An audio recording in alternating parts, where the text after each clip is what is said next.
Okay, it's 7 o'clock, everybody. I think we'll get this meeting started.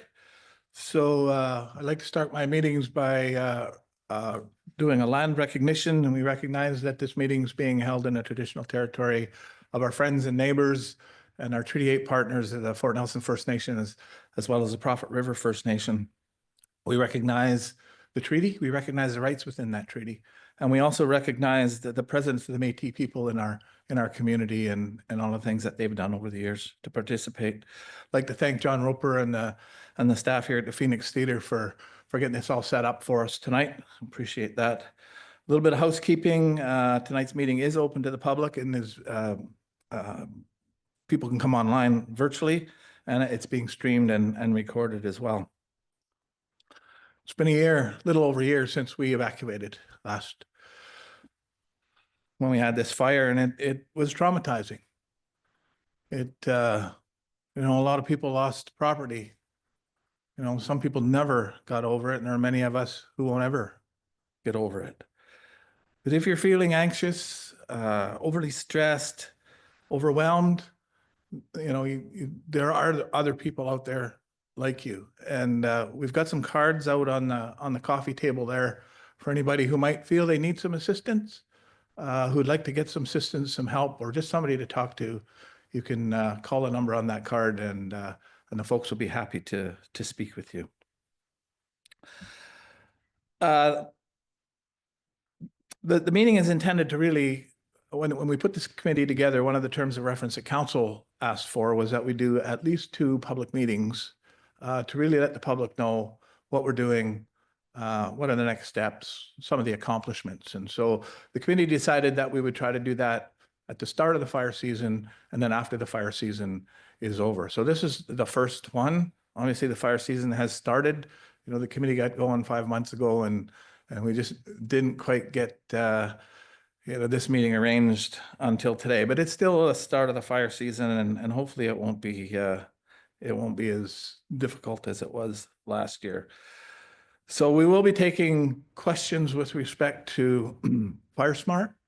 We won't be taking questions with respect to the evacuation or any of the operations of our emergency operation staff. That'll be, if you really have a question you feel you need to get there, we'll write it down, but we won't be responding to those types of questions tonight. So when it comes to the online portion of this, we're not able to take questions right on the computer, and anybody who's seen me try to do a Facebook Live will understand why I don't understand how this all works. But you can email the communications@northernrockies.ca if you have a question, and so that will come into our staff. Our staff will record that, and they'll try to forward it to me on my phone, and we'll try to get those questions out there and answered. So there will be an opportunity to ask questions of our speakers. They've each got half an hour, and so we'll try to fit the questions in. If we need to cut off the questions because we're finished with the half an hour, then we'll hold your questions, and we'll get your questions written down, and then we'll try to get Ben and Cooper to answer those questions, and we'll get those questions back out, or the answers back out to you. If you do have a question, there are a couple of mics set up, or I think there's a couple of mics set up. If you can go to the mic, just state your name and state your question. And, if you can keep your question to 30 seconds, then that way we can try to get as many people to the microphones as we can.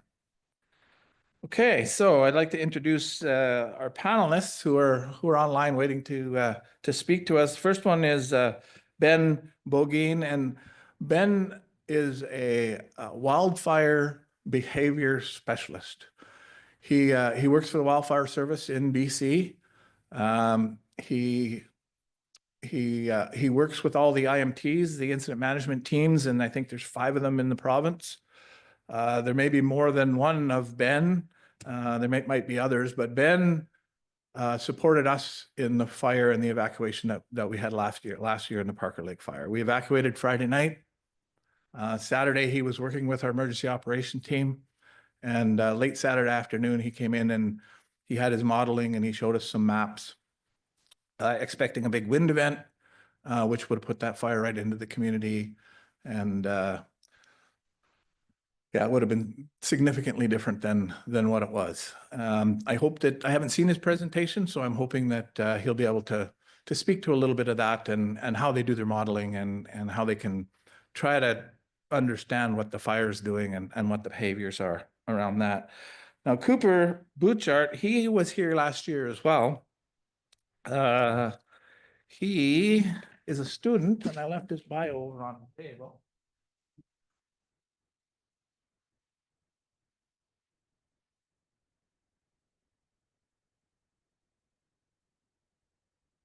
Cooper's a research student, and he did some research on, these quote unquote zombie fires, these holdover fires, or now they're actually calling them overwintering fires.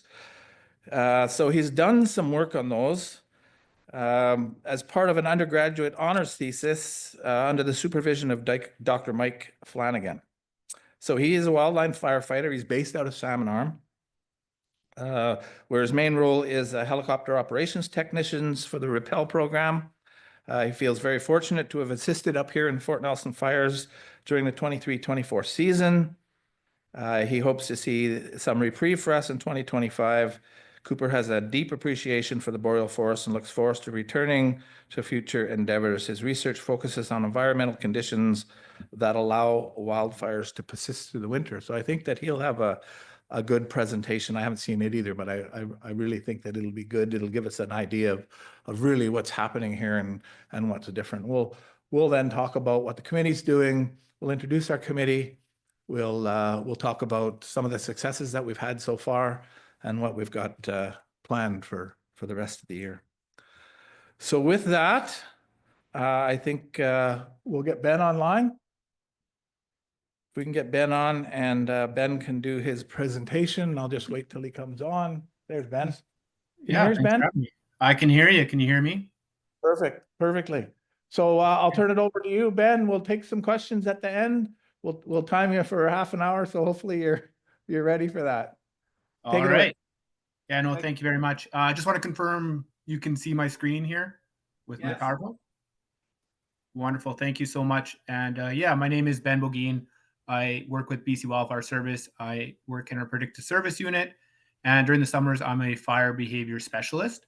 I've spent about 305 days on active wildfires in the last 5 years. So almost a year of my life for the last 5 years has actually been on Fireline, doing the fire behavior specialist role.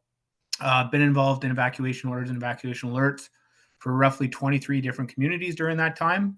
And so it has been very busy. And my presentation today is really to highlight my time spent up in your area in Fort Nelson fire zone last summer, looking at these 9 holdover fires, overwintering fires, and kind of 6 months of burning conditions. And then my 3 different polls up there, what I do during an active shift as a fire behavior specialist to provide awareness with that. And really the intent of this all is to try to answer this question of like, what will these fires do all summer?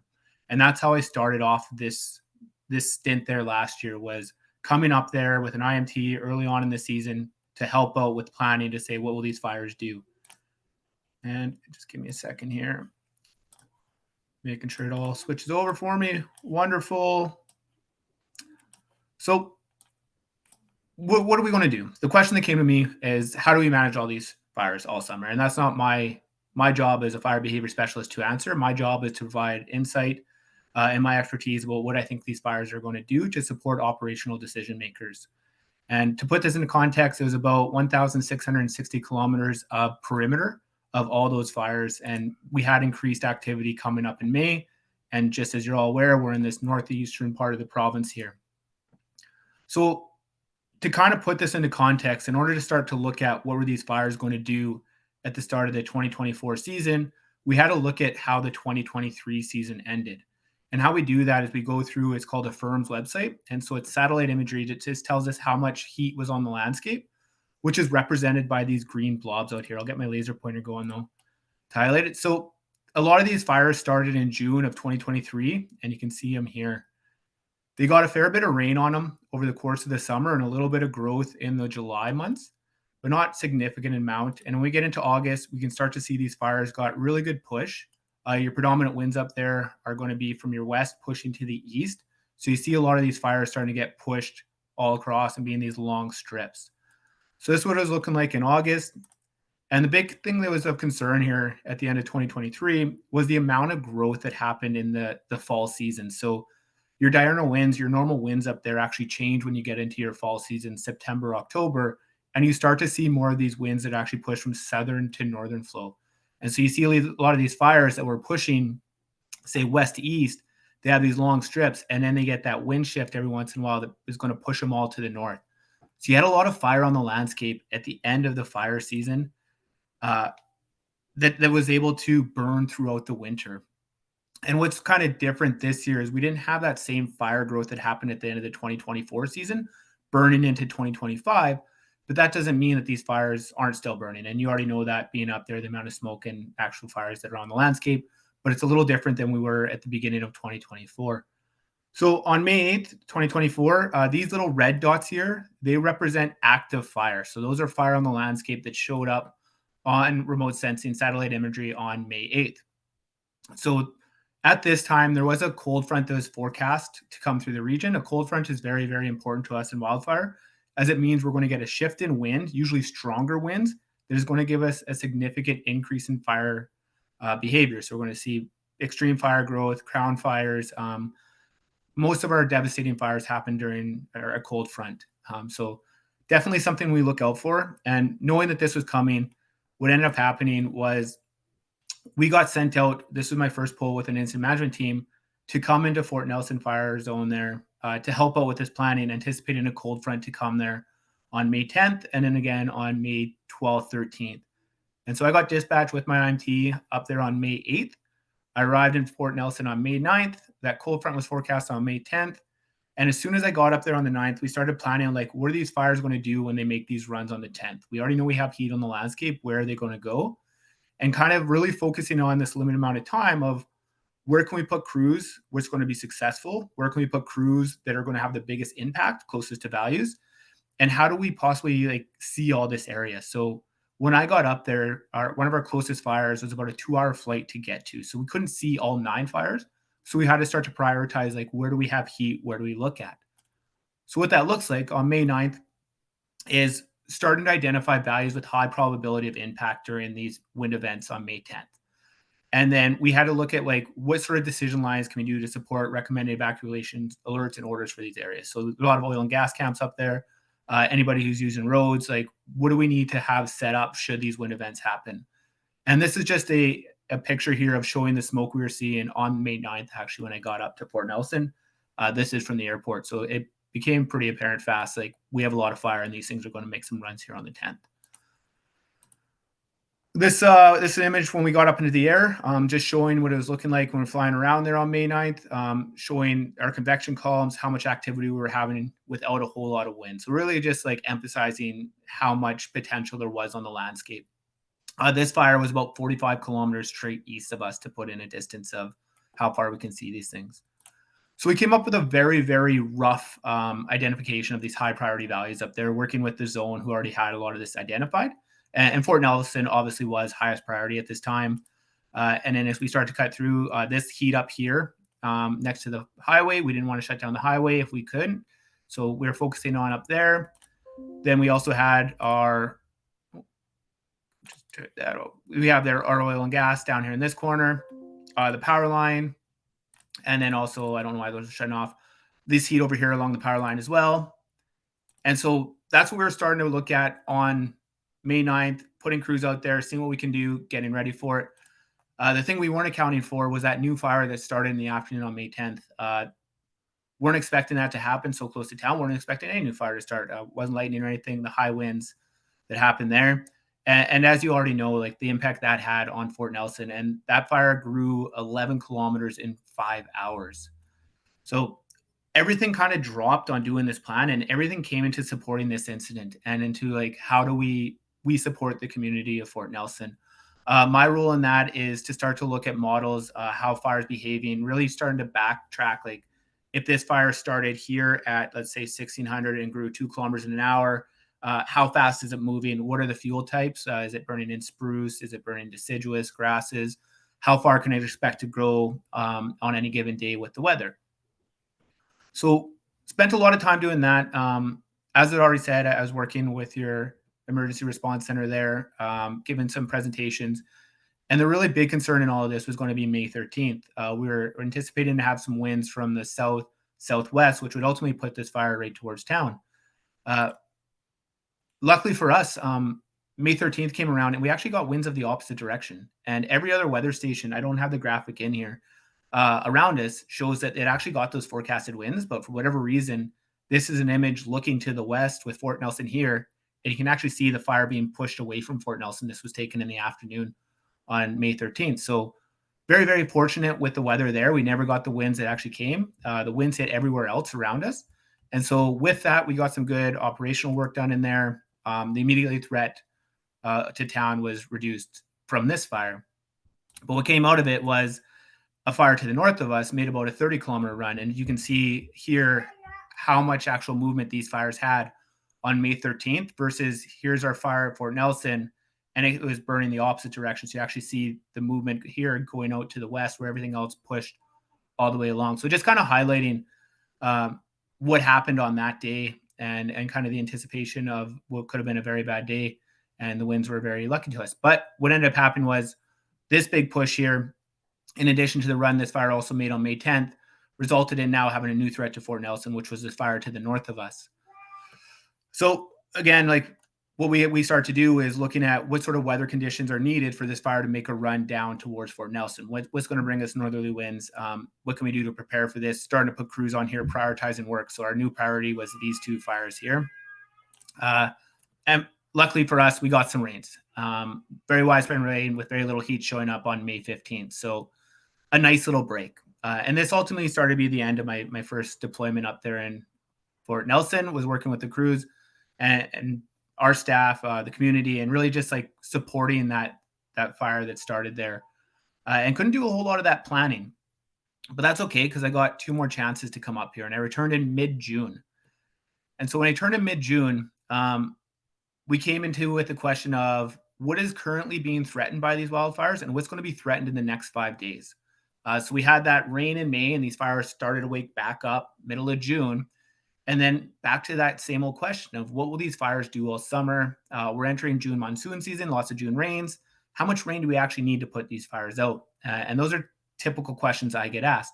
I'm going to spend the rest of this presentation just showing you a strategic plan I helped build and develop about how to prioritize resources, where we put our staff to make sure we're getting the best efficiency and effectiveness of our crews.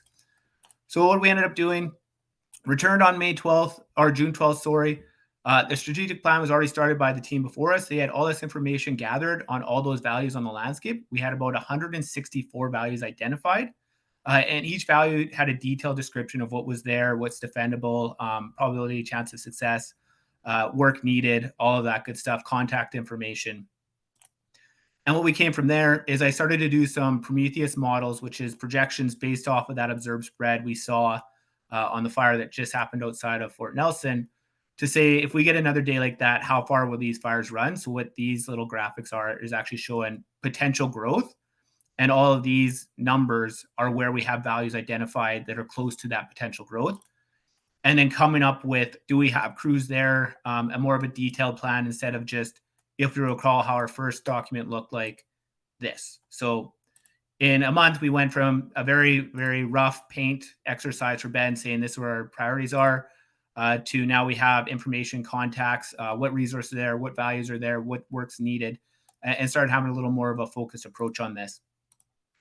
But that's not enough. It's not enough to just say like, yeah, these things could get impacted, but what about the other 158 values on the landscape? What's going to happen with them? And so the intent of the strategic plan was like, how do we keep each incident management team on the same page when they come here? So when I leave with this team, I pass information on to the next team so they know what values are currently going to be threatened, but which ones are going to be threatened in the next 10, 14 days.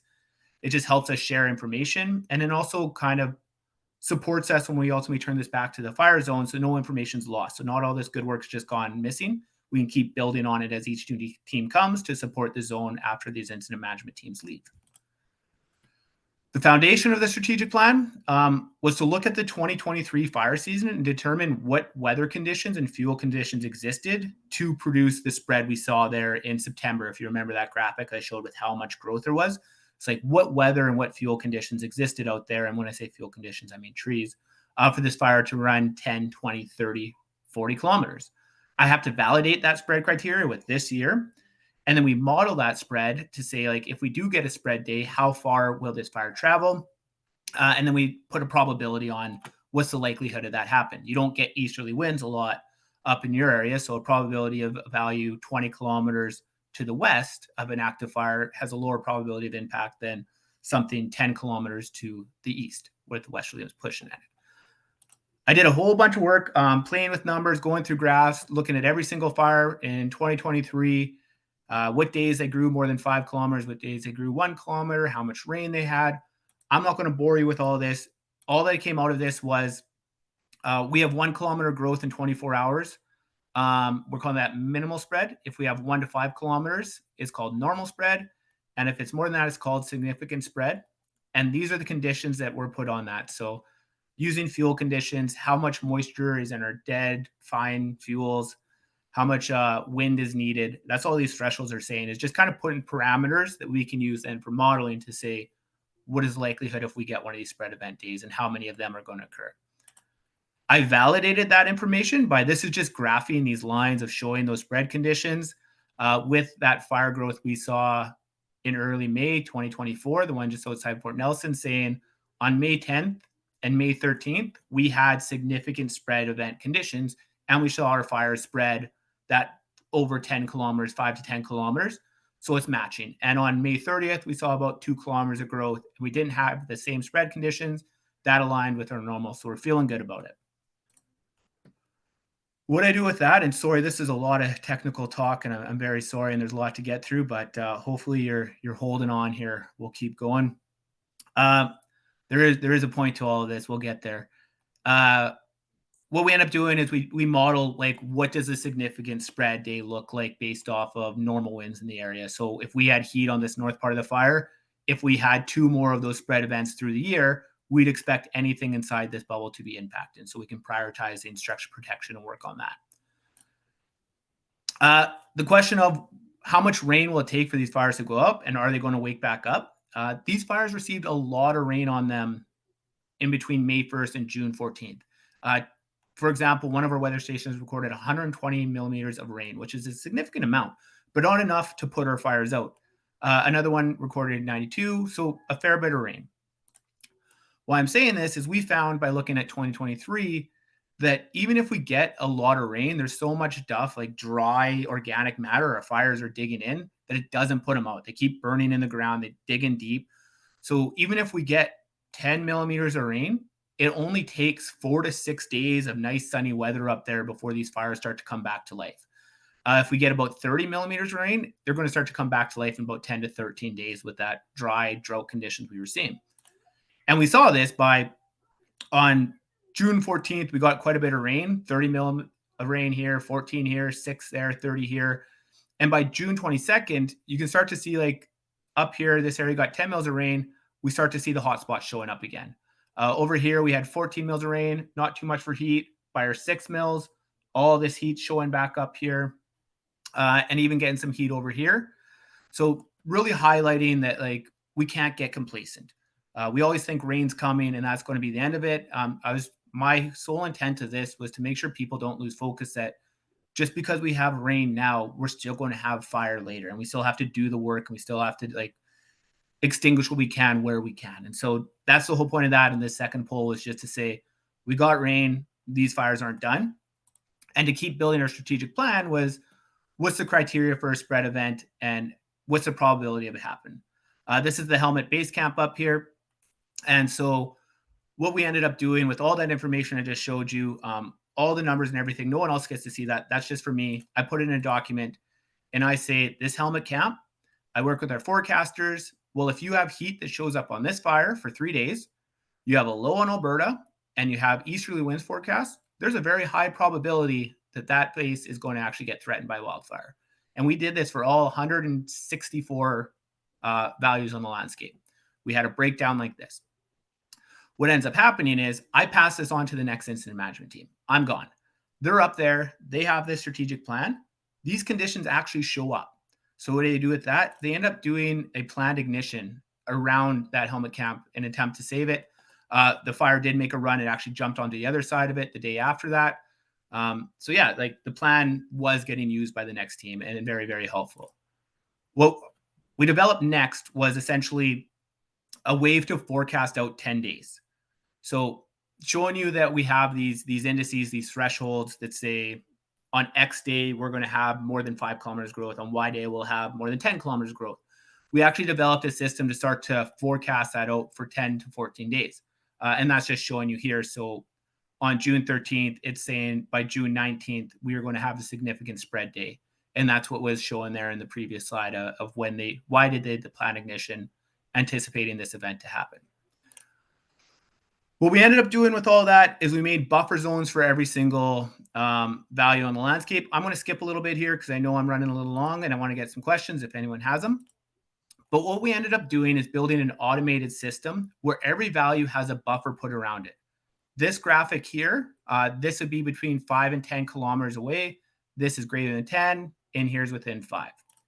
And an example would be, we have a fire perimeter right here. This is our value. If we have a hotspot that shows up here, this value, if we have a forecasted wind from the east, would have a medium risk of being threatened. Whereas if we had a fire here and a north wind, this would have a high risk or high probability of being threatened, this value. And so that helps us prioritize our crews and going out there. How that actually looks is plugging this into our system. We can say, here's our 10-day forecast. We know a significant spread event is coming on June 19th or July 19th, sorry. Show me all values that are going to fall into that medium risk threshold on July 19th. It pops up a map that shows me all these values right here. There's 11 of them. The issue is this isn't incorporating hotspots. So what we ended up doing is plugging hotspots into it, which is these little red dots all around there. Now I can do in the morning, I can run this automated program and it's going to say on July 19th, these two values right here have the highest probability of being impacted. We know this 4 days out. We can put up structure protection there. We can make people aware of potential time to impact. We can get crews in the area to kind of prioritize suppression on there, knowing there's 1,660 active kilometers before these fires made their runs. There's so much more landscape that's burning out there. This whole plan is to allow us to allocate resources better using previous information acquired from last year's burns, how far these fires actually grew, the fire on May 10th there outside Fort Nelson, how far that fire grew. All of that kind of data was ingested into this. Everything I showed you, that goes behind the scenes. And my sole job with this is I wake up in the morning, I hit our automate button, it spits this out. I go to operations. I say, these are our priorities in 4 days. Let's go for a flight and look at it. We go for a flight. We talk to structure protection. He comes up with a plan. He's either happy with it, not happy with it, but it gives us a place to start. It gives us a focus attack. That took a lot of work all summer to get to.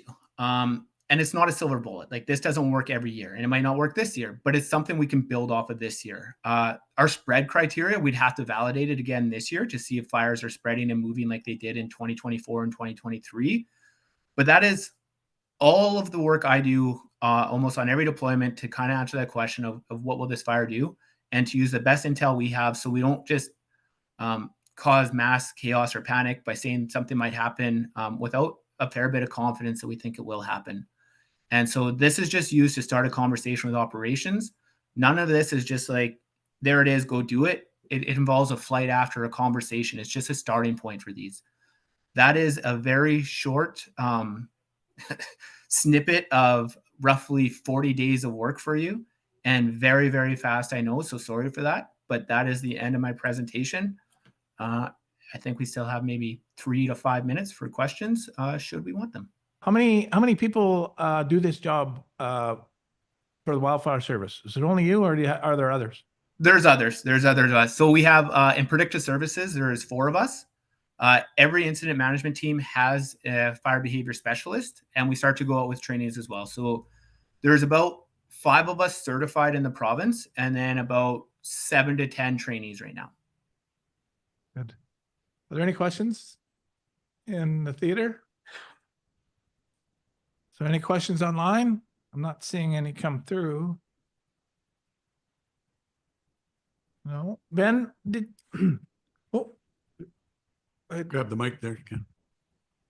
I don't know if I'll make any sense with this my question, but so with the evacuation, I was talking to someone who was fighting the fire, and he said the only reason the town was saved is that the wind changed direction and died down.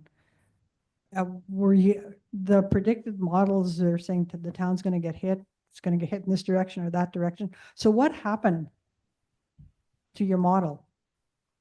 It's all the weather. Like here, let me try to show something real quick here for you. Like my models are based off forecasted weather, and everything in weather indices was saying that we were going to have those winds from the west that day. For whatever reason, Fort Nelson was a donut that had opposite winds. And if you just give me 1 second here, I'll show you what I mean by that.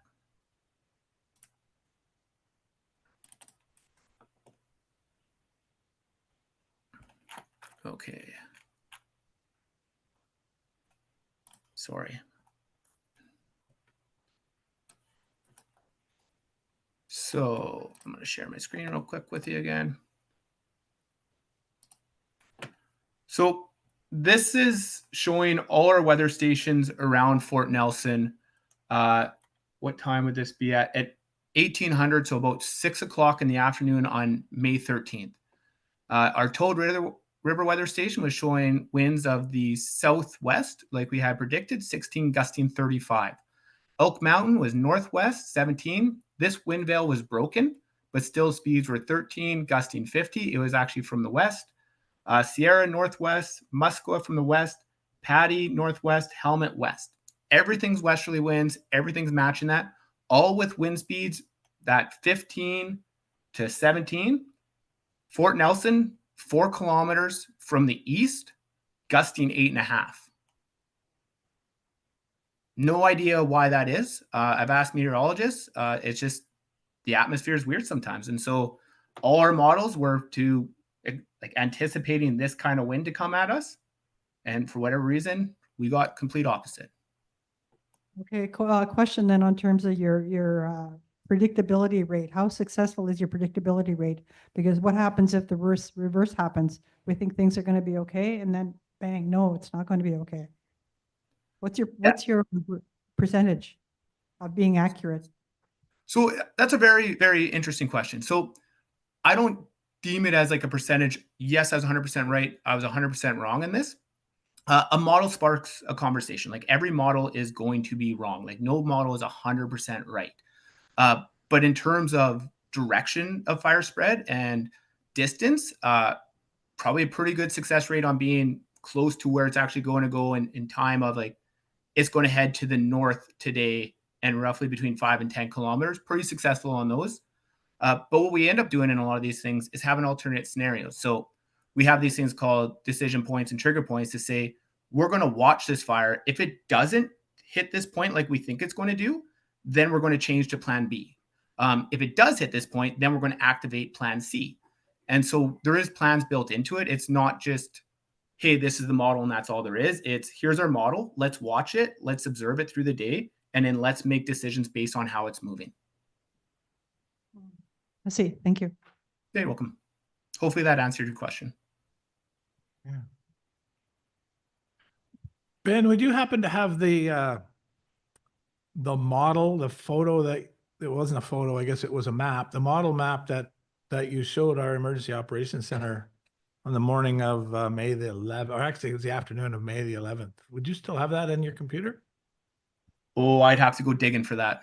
Yeah, okay. I Yeah. probably should have anticipated that. I would like you to show that to the folks, but yeah, it showed a pretty stark model of that fire. I mean, essentially that fire was a kilometer wide, streaking to the south towards the river. And I think he told us that that wind event would have come from the west.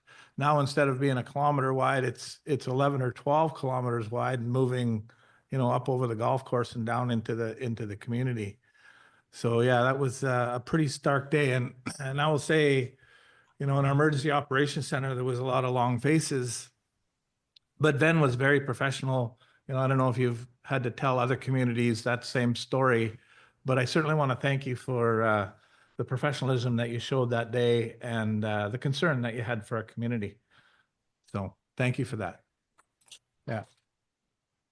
Yeah, you're welcome. It's not a fun conversation. Any other questions? I don't think I have any online. Yep. Okay, go ahead.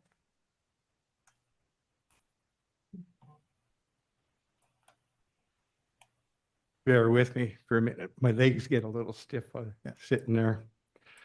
I appreciate the modeling and everything and understand exactly what you've got there.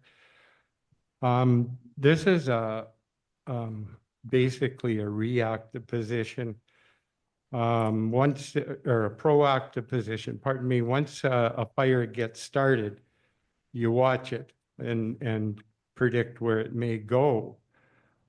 I would suggest that a better methodology at this time of year, and maybe we've almost missed the window because it's much easier to work on frozen ground than it is on soft muskeg, but it can be done.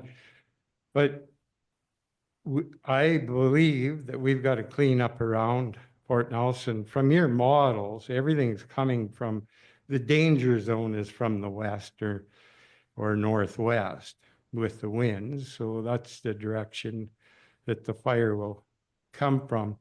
And we've got very little protection on that whole side. And there's big timber right up to the edge of the community. I don't know if that falls into the ALR or forest management, but the trees are salvageable for sure. And they're all wonderful. And we've got a lot of them around us, which we're trying to protect ourselves against. I would suggest we should be a little more proactive and do some of the cleanup before the fires get here. They will come eventually. The fuel just keeps building up on the forest floor. That's the way they're designed by nature. Thanks for that, Brent. We hope to be able to show you some mapping that that the committee has been doing around the WUI, the Wildland Urban Interface area. Wildfire Urban Wildfire Interface. Interface area. And it, you know, working together with the community forests, the Ministry of Forests, and the Wildfire Service, we've been able to model, you know, some of the areas of concern that you're talking about. And so later on in our presentation, we'll show you those maps.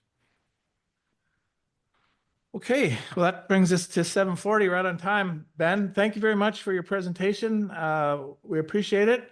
If there are questions that come later, can we submit them in writing to you and you can maybe get back to us so we can get the answers out to the folks? Yeah, for sure. More than happy to. Perfect. Thank you very much, Ben. Thanks, Ben.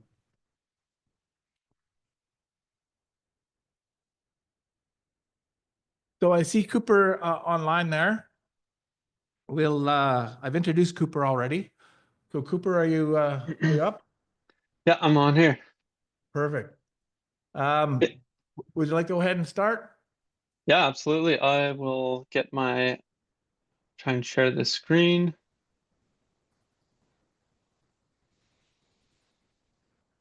Okay, let's see if I can go full screen. How does that look? There you go. That looks good there now. Looks You're in good. presentation mode now. Awesome. Yeah, thanks for having me and for the introduction. My name is Cooper Butchart. I'm a recent graduate from Thompson Rivers University. Currently, I'm a staff with the BC Wildfire Service, and my research committee is there in the middle of the slide.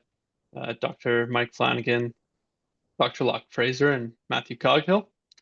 So the entirety of the study area for this project lies within the Fort Nelson Fire Zone, Treaty 8 First Nations territory, which includes the Fort Nelson First Nations. And I'd like to acknowledge that I'm calling in from the traditional and unceded territory of the Secwepemc peoples. I wish I could attend the meeting in person, but unfortunately I'm quite involved with the training at my base right now. That said, yeah, I'm grateful to have had the opportunity to come up there the last 2 summers. So my role on fires doesn't include modeling. Maybe someday in the future it might include that, but for the meantime, I'm working in an operational role. I'm going to be discussing determinants of wildfire survival through Canadian winters. And this is the presentation that I used for my thesis defense, which was at the end of my studies at TRU. So I do apologize in advance if there's portions in the middle that get quite scientific, but I'll try and conclude it clearly at the end. And yeah, like the introduction said, I spent my winter in university modeling overwintering fires and trying to understand why some spots can persist through the winter while others don't. I'll get into it here. Starting off with a background of overwintering fires, they're more commonly known as zombie fires or holdover fires, and they are wildfires that weren't extinguished during the original fire season, whether that's by human or natural efforts, and they continue to burn underground through the winter. And then once the snow melts in the spring, the fire is able to resurface for above ground combustion. Now, this is not a new phenomenon, although it is increasing in frequency. Currently in Canada, this is only occurring in the boreal forest. So this project was assessing wildfires which began in the 2023 fire season and then persisted through the winter and continued to burn into the 2024 fire season. And it's looking at all those wildfires which occurred in the Fort Nelson fire zone.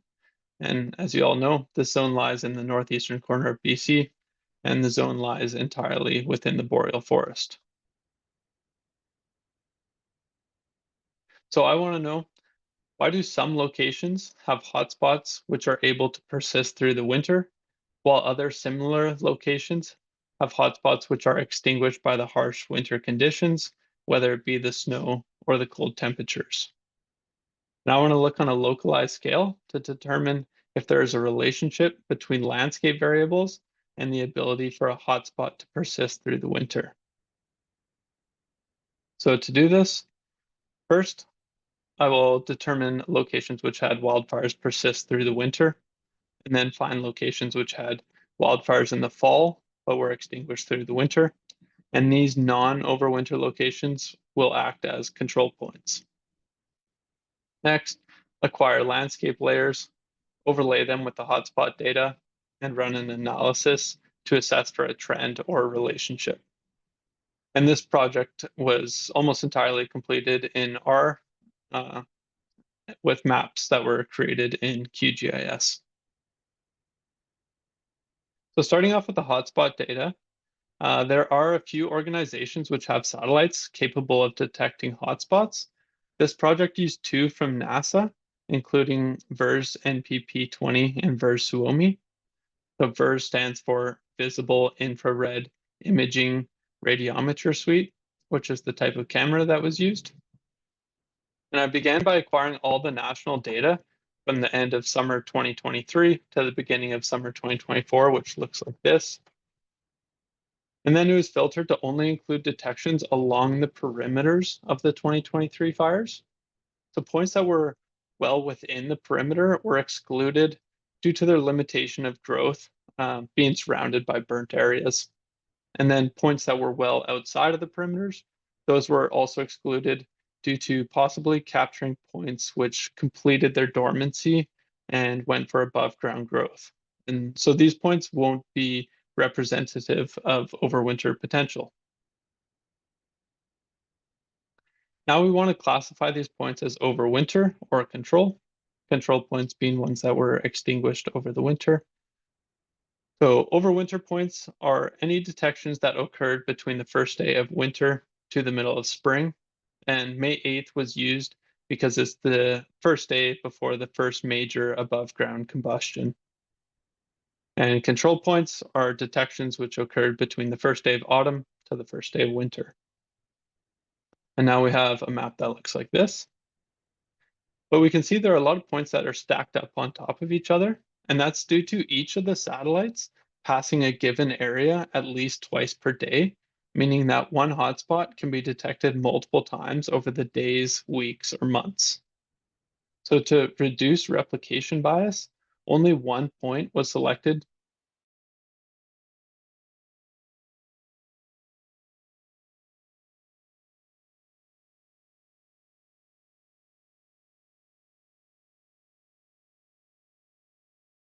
locations, and then this was synthetic to 78, we will discuss later. And for control points, we randomly selected an equal number.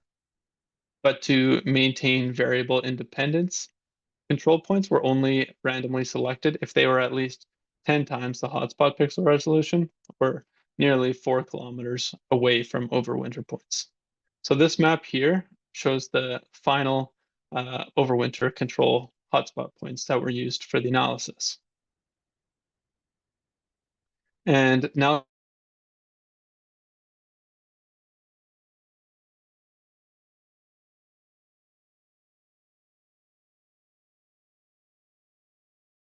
province into regions of similarities based on vegetation, climate, topography.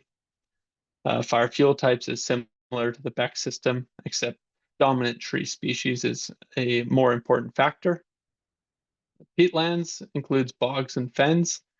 This is amalgamated into one and then simplified to presence versus absence. And then burn severity of the 2023 fires is predicted from differenced normalized burn ratio, or DNBR. And this is calculated by subtracting imagery from before the fire to after the fire to estimate the amount of impact on the vegetation. And that can give us an indication of the amount of fuel that's left to burn. Finally, the digital elevation model, it maps topography, and there'll be more information on this on the next slide. But all these landscape layers acquired from their respective sources, converted to the same coordinate reference system. I used BC Alber's equal area conic projection, and then they were filtered to the extent of the Fort Nelson fire zone. And here's a visualization of the digital elevation model that was used. And within R, I used Sega GIS, and then I was able to tune the digital elevation model to create additional terrain layers. So I was able to create similar maps to this based on these other terrain layers. So slope being the degree of incline, aspect is the cardinal direction of the slope. Valley bottom flatness is its low elevation flat areas, which can be attributed to deep and moist organic soil. Ridgetop flatness being the opposite, so high elevation flat areas, which can be attributed to thin, dry soils. Terrain ruggedness is the variability of elevation in a given area. Convergence index is a measure of the degree of water convergence or divergence. Topographic wetness estimates soil moisture potential. And then finally, topographic openness describes areas of convexities or concavities, and that can impact solar radiation or moisture retention. Okay. So now we have all our data, which is all geo-referenced. So a data set was created with control points and overwinter points and all the accompanied landscape data. And then this project used a random forest model with 500 trees for the analysis. So a random forest model, it's a machine learning algorithm where 80% of the data is used as a training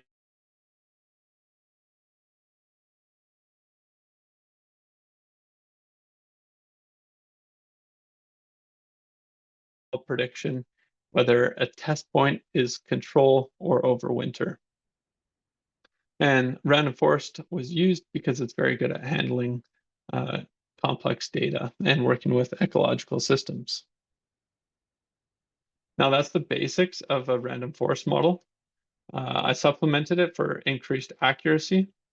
Now the first supplementation is synthetic minority oversampling technique. This is what I touched on earlier, where we doubled the overwinter points from 39 to 78. It generates new points by interpolating between the values of real points within the range of the existing values.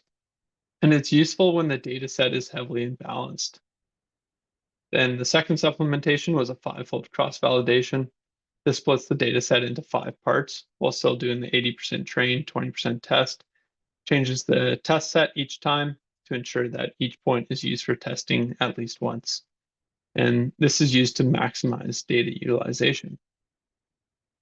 Then the third and final supplementation is recursive feature elimination. So the model starts with all those landscape layers that I listed, and then it repeatedly removes the least important one. Then it reruns until only the most important feature remains, and results are produced based on the model which had the highest predictive accuracy. Now, this is important to use because not all of those landscape layers listed will help the model with predictions. Instead, some of the layers might not add value at all, while others can introduce noise and worsen the prediction accuracy. And the output of a random forest model is a variable importance graph on the right. And we can see that valley bottom flatness was identified as the most important variable when predicting whether a given test point is overwinter or control. And aspect was second, and with ridgetop flatness coming in third. So looking at a density graph of the hotspot points, in blue we have control, and then red is overwinter locations. And those red overwinter locations have low values, suggesting they were more common on slightly sloped or elevated ground. And then those blue control points, they have high values at the right of the x-axis, which represents true valley bottom flatness. So that suggests that these valley bottom flat areas are able to burn in the fall, but they struggle to sustain combustion through the winter. And looking at another hotspot density graph for aspect, overwinter locations in red again, these were more common on southern aspects. And with ridgetop flatness, we see a similar trend to the valley bottom flatness, where the red overwinter points have low values. And the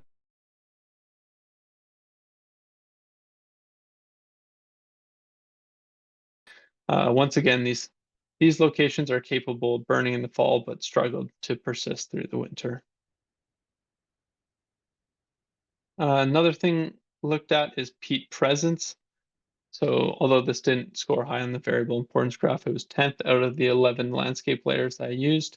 It was hypothesized to be common among these overwinter locations due to the deep organic soil profile. But approximately 1/4 of overwinter locations occurred in these bogs or fens, while we see that just over half of the control points were in these locations. And so that was the results of the random forest model, but we want to see how accurate the results truly are. So confusion matrix was produced, and it shows that 59 out of the 78 overwinter locations were correctly predicted, and 62 of the 78 control points were correctly predicted, given an accuracy of 77.5%. And then the binary Breyer score on the right, that shows how strong each of the predictions were. And it produces a score on a range from 0, which is perfect, to 1. And then a relatively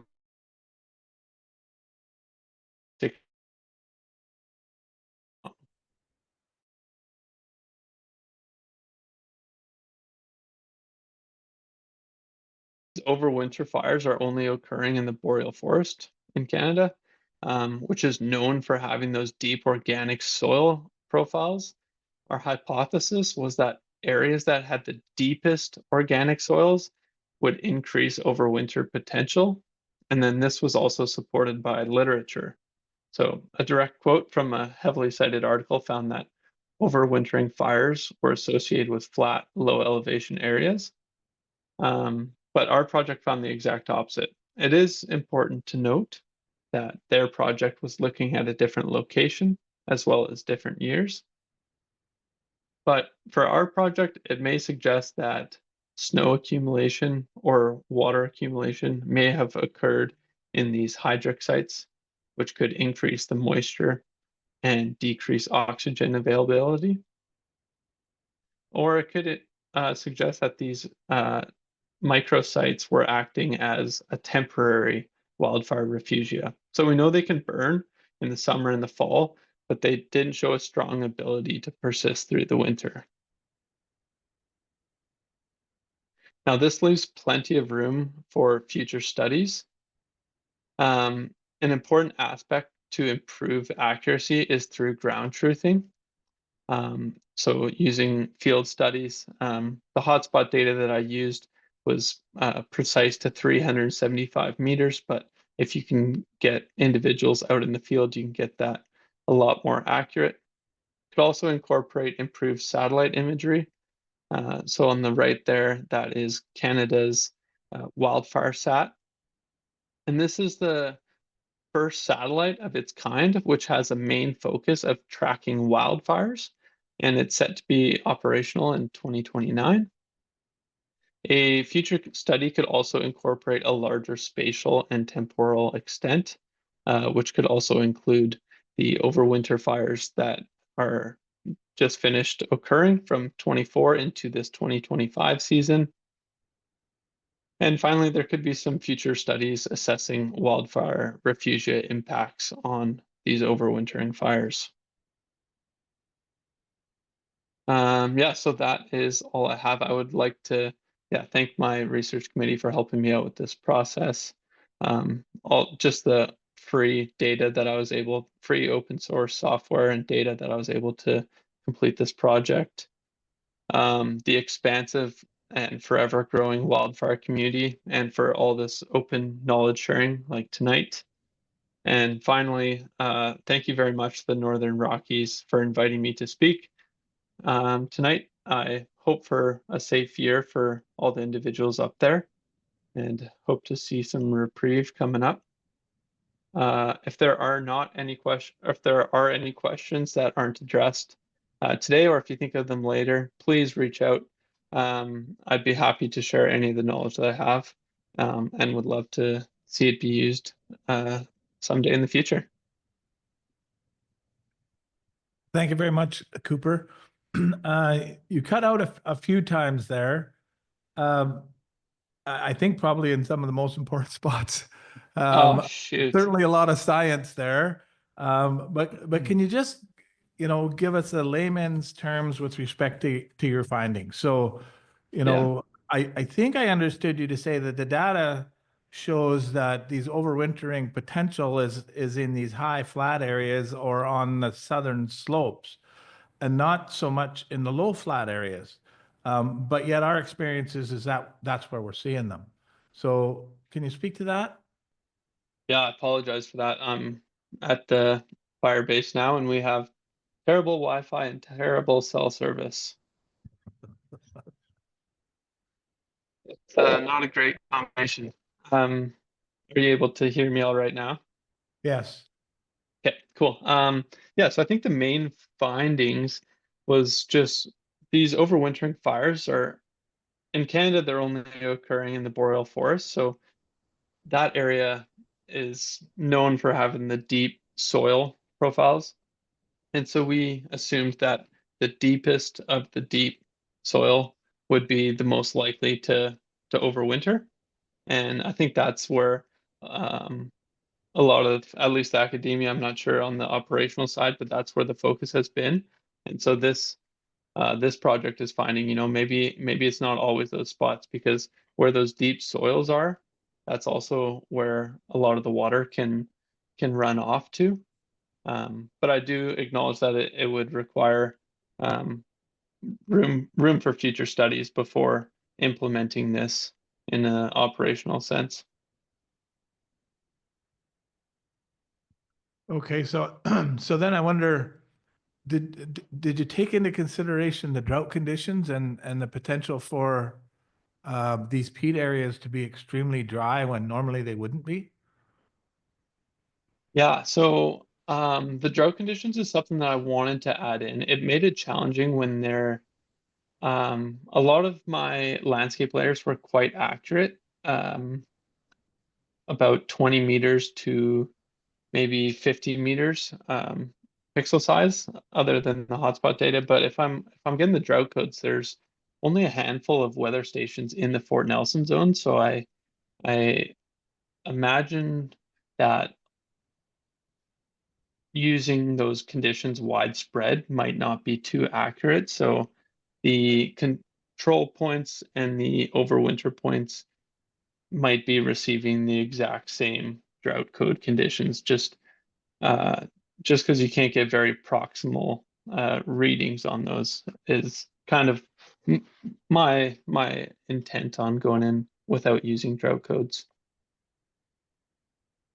Okay, and the last question I had that was sparking my interest as you were talking about this is the idea of your research to become sort of a predictive model of where uh, you might be able to do towards the end of the wildfire season to do more suppression in those particular areas to try to keep them, or identify those areas so that then you can try to put those areas out before the winter? Yeah, and so this was an undergraduate project, and so it was just a year long. But what my hope was to find where we can allocate as much resources as we can. Because as Ben showed, the fire season in last year started really quickly, pretty much May 9th from there onwards. And it didn't give much time for firefighters to uh, to work on it after it had started. And so I was hoping to find locations so we could start earlier before those locations start popping up. And then in the future, it would be interesting to see how far back you can move that. So if you can go back to November and predict where these locations are going to overwinter, and then you'll have all winter to just allocate those resources to the most beneficial places. Yeah, that makes good sense. Are there any other questions? I'm not getting on any online. These are not coming through to my phone. Did you have any? Anybody else? Seeing nobody moving to the mics. Thank you, Cooper, very much for the presentation. As I said, it was coming in and out, but I think most of us were able to follow along for the most part. So thank you. And if I'm sure you'll be working with the Wildfire Service, and I'm sure we'll be interacting in the future. And so if there's more studies, we're certainly interested to hear and what you find out. Yeah, I'll try and swing by if I find myself up there again this year. And yeah, thanks again for having me. Thank you, Cooper. Thanks, Gilbert.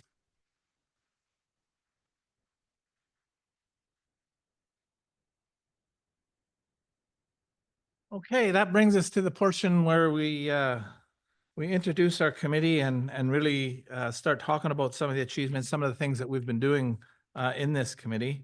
So I'll turn it over to Cam, and he can introduce the members of our committee. They're not all here. I see a few of them online. Go ahead, Cam. Okay, thanks, Rob. Yep. We've got about 18 people on the committee right now. Rob Fraser and myself are co-chairs of the committee. Terry Cavalier's staff from NRM that helps out with a lot of resources and stuff on board.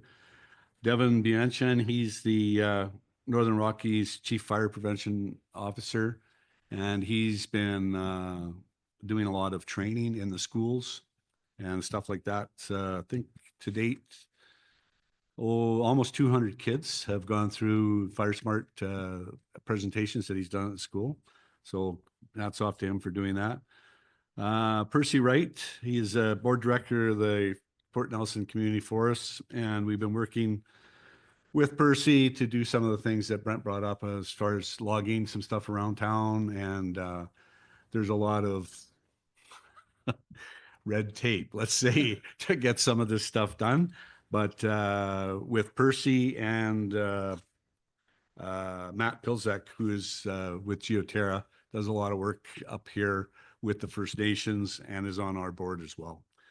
Leonard Peterson, owner of Transnorth Timber, longtime residents on our committee here as well. Kim Diamond, longtime resident, First Nations and Northern Rockies. Heather Gardner as Capital Public Works Manager for Fort Nelson First Nations. Heather's done a lot of work in FireSmarting the First Nations community, and glad to have her on our board. She brings a lot of continuity, and we're trying to do more work collaboratively with the First Nations with this board as well. And Heather's well ahead of us on a lot of things, right? Tom Fulton, longtime resident of Toad River, and his brother Jim Fulton, longtime resident. They do a lot of work up in Toad River, FireSmarting their community, being available for burning projects and firefighting in their community as well. Sonia Levericus. Sonia is a doctor in natural resource ecology and the management of Northern Fireworks. She did her PhD on prescribed burns the University of Oklahoma, I believe. Right? And so good to have her on board as well. Floyd Bertrand, he's the campus administrator at Northern Lights College in Fort Nelson. He originally came from Fort Liard, and he's on our board as well. We have Rena Dana. I hope I got that right. Rena Dana. She works for the BC Wildlife Service and she's Wildfire Service. Sorry. And, there's so many acronyms and things. It's a struggle for me. Also on our board is Rick Seidel, longtime resident and owner of Radar Road Transport. Angela White holds a degree in natural resources science and registered professional forester. She's on the committee as well. Lisa Thompson, staff. Lisa is director of regional development planning for the NRRM. Matt Pilzek, who I mentioned before, is a forestry and construction manager for Geoterra. Invaluable with government contacts. The process is required to attain funds, which is a big bill for us to be able to do some of this work. We're going to have to retain some funding, and there is funding out there. We're a little late to this party up here compared to the rest of the province, but we're making some headway. And Byron Gagne is extensive knowledge and involvement in wildland firefighting, and he works alongside of Sonia at Northern Fireworks.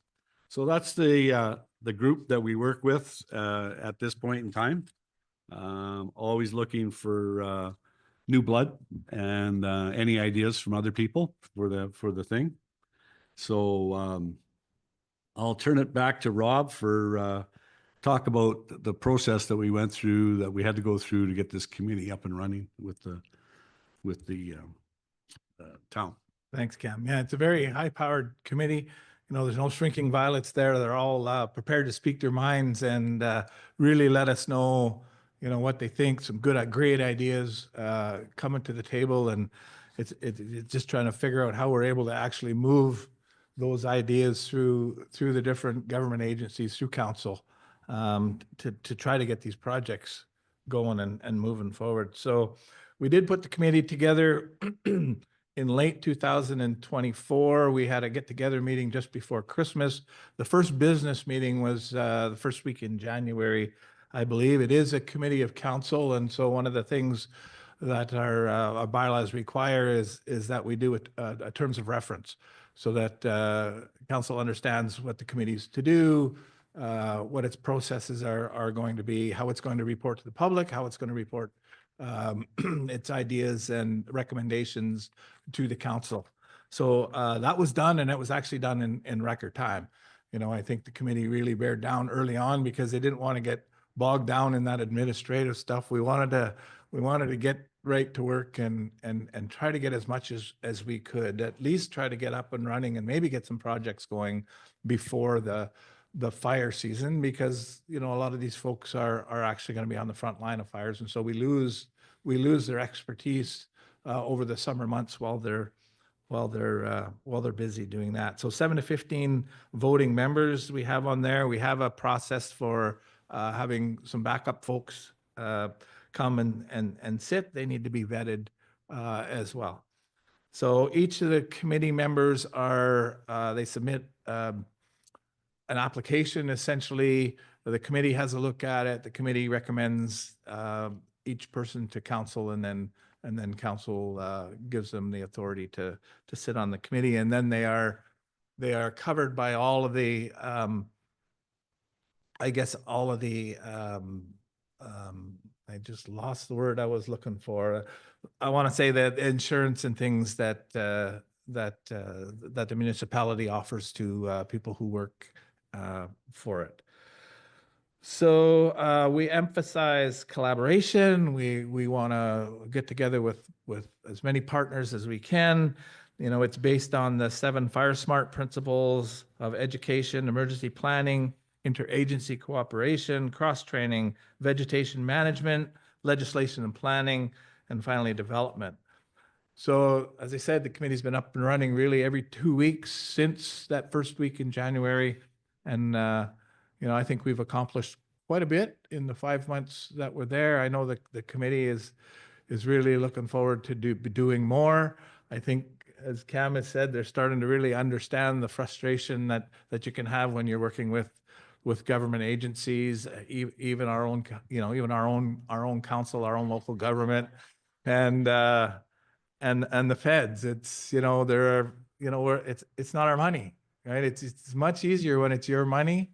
You can make a lot of decisions faster. When you're dealing with other people's money, there's processes that you have to go through to make sure that you're spending that money wisely.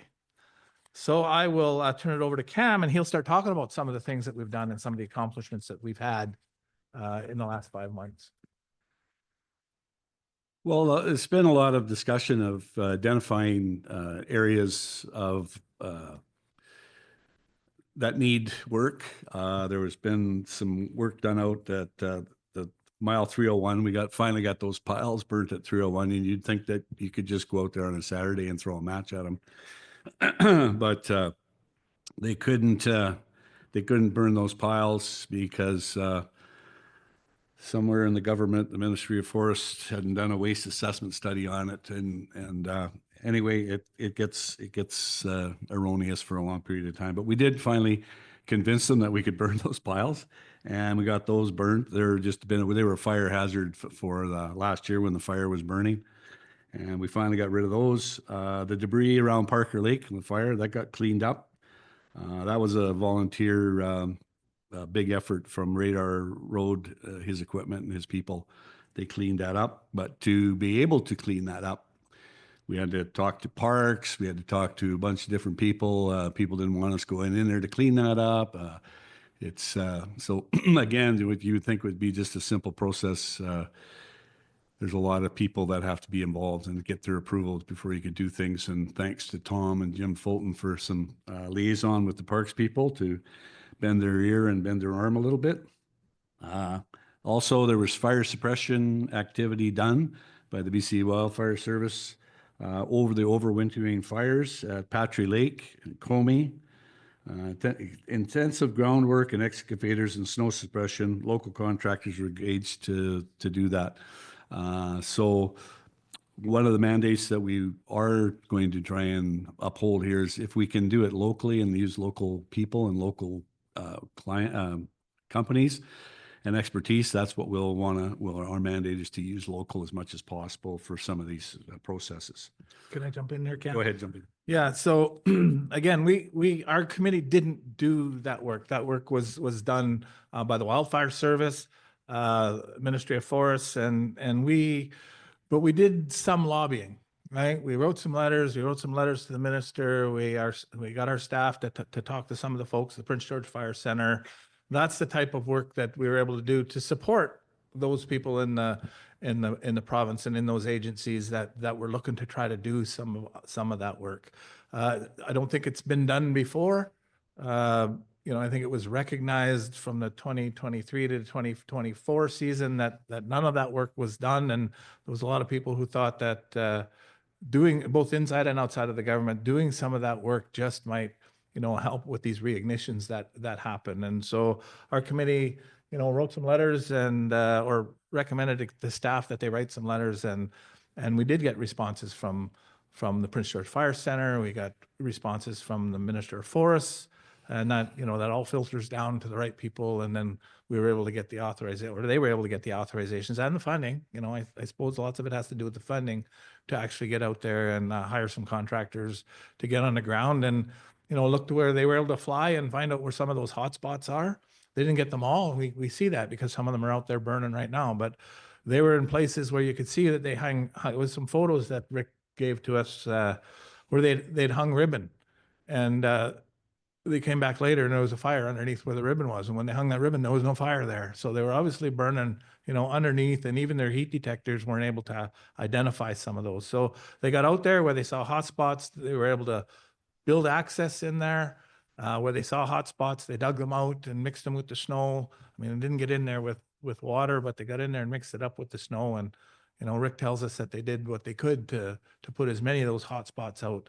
And then I think they built some access helipads, that sort of thing, in recognition that they may have to get out there again this year. So, yeah, being proactive with having access into those hotspots. If they do flare up, then there's no trying to find a place to land or whatever. There's access to take crews in to actively get on them early, right? And that's the most important part of any fire suppression stuff is, well, one, reduce the fuel, have no fuel, but if there is ignition, you get on it when it's small. And we need everybody keeping their eyes and ears open and reporting anything that happens that you see. And one of the places that we've come to say where we'd like people to contact is the Fort Nelson Fire Department. And that's just because the phone is 7 days a week, 24 hours a day. And if you see anything or smoke or fire or a tree across the power line, that's the easiest number to get to.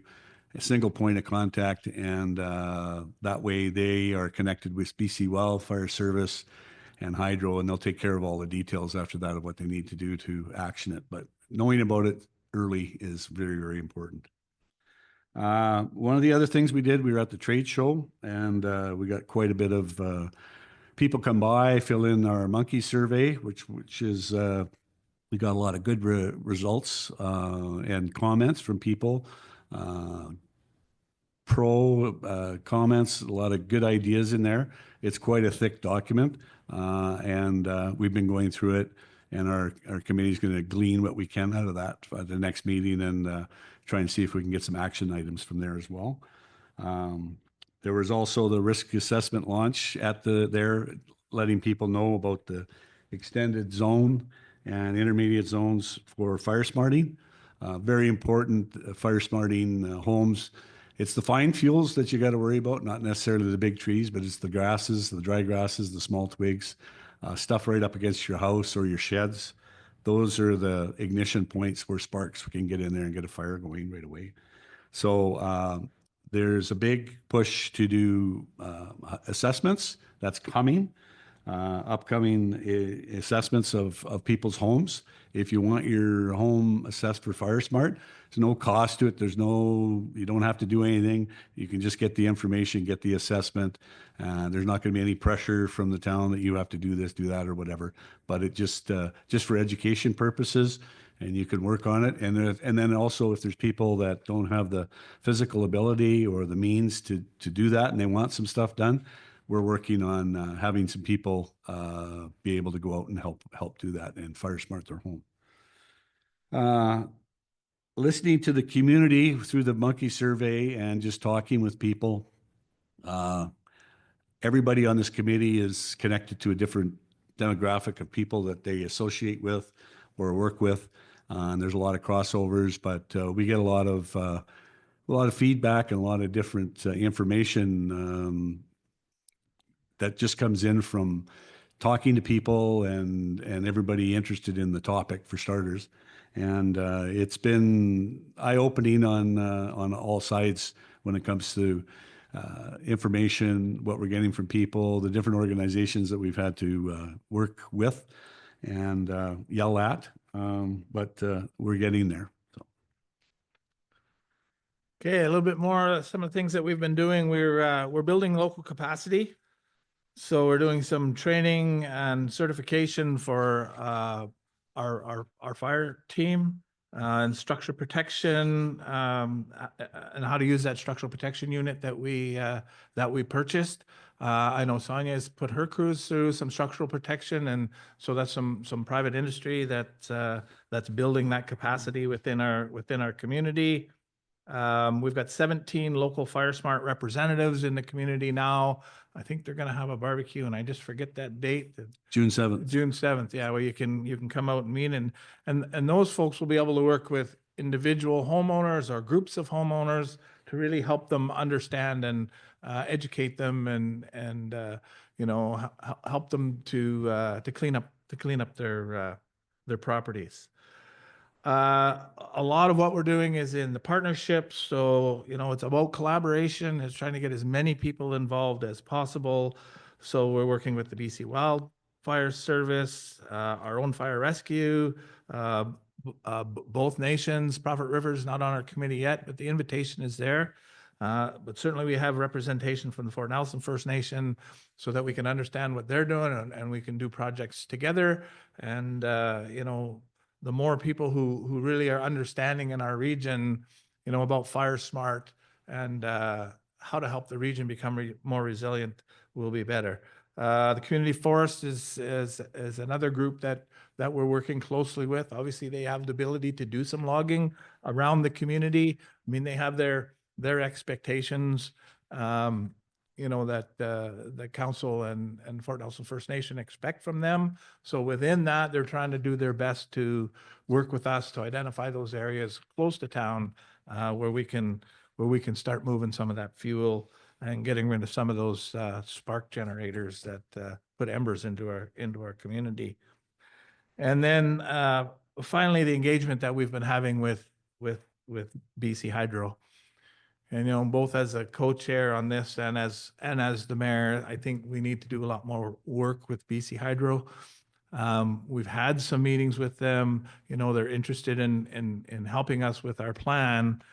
They did do some work around the community, but as far as I'm concerned, that wasn't wildfire mitigation work. That was really reliability work for the brushing that they did for their own purposes. And so we've had 2 trees on, live lines this year already. I think one of them started a fire. And, I think we need to get on them a little bit more. The last committee meeting, I wasn't there, but I think the committee resolved to ask council to write another letter to BC Hydro, this time a little more strongly worded than the last one, to really get them to start looking at fire mitigation along their right-of-ways. Okay, the Parker Lake cleanup. Cam has talked about this, as mayor and co-chair. I really do want to thank Rick and Carol Seidel and Radar Road Transport for the work that they did along the road. They volunteered all of that. There was a lot of people involved, getting that project up and going. So I think that is a project that we did do as a committee. I think it started with Tom. He started talking to the Parks and Trails people and sort of got permission there. And then once we started digging into it, we realized that we needed to get permission from the BC Wildfire Service because that's still considered a active fire zone. So you need a permit to get in there. And then the Ministry of Forests, because there's potential trees along there that they might be looking for stumpage on. And, you just need to have their permission. It's Crown land and you have to have their permission to be able to get out there and do that work. So once all of that was put in place, Rick was able to put a few pieces of machinery in there and they went down one side and back the other. And they've created some piles out there that we hope we'll be able to get an opportunity to burn with the Wildfire Service and the NRM Fire Rescue Team. And we'll get that cleaned up even better than what it is. So again, big thanks to Radar Road and those folks. The next slide is really about some of the preliminary information that we've got back from the survey that we did in the community. We had 71 respondents, which I thought was pretty good for a survey like this. And Cam will start and talk about some of the things that we've learned so far. Just some of the numbers that we crunched on the survey. 77% of the respondents are aware of FireSmart. So that's a great start. But only 11% have had their home fire smarted assessment done. So there's a bit of room there that I think we can do some work there. The times that people put down that they would want to be engaged would be evenings, weekends, afternoons were the most popular. So that's just, we want to get the FireSmart word out there. Everything that we do is going to be hinged on that FireSmart training program and awareness before we can do some of these other projects. So people have already started, their action, the more support. We were trying to find out what are the barriers to people actually getting out there and working on their own properties, because that's where the low hanging fruit is. If we can get everybody doing a little bit on their own properties, then the whole community starts to become more resilient. So 41% of the respondents had said they've already taken some fire mitigation steps on their property. Some of the biggest barriers we find out is cost of doing that work, the time, lack of understanding of knowledge of what to do, and then physical limitations. So we're going to have some folks out there, some of our elderly, some of our seniors, some of our people who have difficulty moving around, and we're going to have to figure out ways to help those folks to FireSmart. If they're willing to have it done but just can't physically do it, the committee is going to have to figure out ways to assist those folks. And some of the top concerns that people are telling us around their homes is, dense trees, brush, long grass, limited escape routes. So, learning about the FireSmart principles and applying them to their properties are going to help with those. High support for the wildfire efforts that we're doing. 89% are interested in fire smarting their property. So that's a big portion of the folks in our community and around our community that are ready to do something. 80% support for prescribed fire, for some logging and vegetation clearing around the community. Brent talked about some of those big, beautiful trees that we see up around, behind the Carlson School and down by the airport road and down the dump road. There's some nice, beautiful, big timber in there, but those are, potential dangerous trees when it comes to fire and spark showers, ember showers into the community. So it's good to know that we have a lot of support in the community to actually start doing something about some of those. And this one actually surprised me. 67% of people that's responded are supportive of spending tax dollars on our wildfire mitigation, FireSmart activities. And, that'll become council's responsibility along with the committee to make sure that the dollars that we do put aside from the tax base are aimed at those projects. And they may be projects that sort of fit between what the community forest can do and what wildfire has the ability to do, and yet we still feel it might be important enough to go ahead and do a project, and pay to have it done. Just because the safety requirement is so high that the committee feels we need to, fill in the blanks. And so that money is not going to come, well, it could come from the province, but they're handing out their grants little bits at a time. So it could take years to get enough money from the province to get to some of these. And so sometimes if we feel that it's important enough to create this fire safe infrastructure around our community, then we might have to just, we might have to bite the bullet and use taxpayers' dollars to do that. So that was interesting to see that 67%, without really even explaining a lot of what we might be able to do with that money, are supportive of using taxpayer dollars for that. We got a clear indication in that survey too that the community wants to be involved. 63% would allow property inspections. 78% would participate in cleanup days and fire break maintenance. Over half a dozen respondents expressed interest in attending future Wild Resiliency Committee meetings. The committee meetings are every Thursday, 4 in the afternoon till about 6. They're open to anybody in the public that wants to come and attend one of our meeting. We had 4 people last meeting that came and expressed some interest, found it quite informative. So the door is always open at our meetings. They're not closed meetings. You said every Thursday, every other Thursday. Oh, sorry, every other Thursday, sorry. And we may take a bit of a break. Yeah. The committee will look at Yeah. what the summer might look like. Summer might be a little difficult to Yeah. get everybody together, but yeah, every second Thursday, sorry. So what's next for the committee? Well, there's a few things. In order to get funding from the province and the feds, there's a few things that have to be in place. So the FireSmart committee has to be up and running. So we've got that happening. You have to have a coordinator, a FireSmart coordinator. That's Terry. And you have to have this community wildfire resiliency plan put into place. So this year's funds are mainly aimed at getting some of this education done, getting the community wildfire plan, resiliency plan up and running, so that once those 3 pillars are in place, it becomes easier for us to apply for more funding from the provincial government and hopefully the federal government as well. But you know, it helps to establish credibility of our committee, and I think you know, when the province looks to who they're going to be giving funding to, there's these minimum expectations. So this year's funding will go towards that. Council has put away $500,000 in this year's budget they've approved that for projects.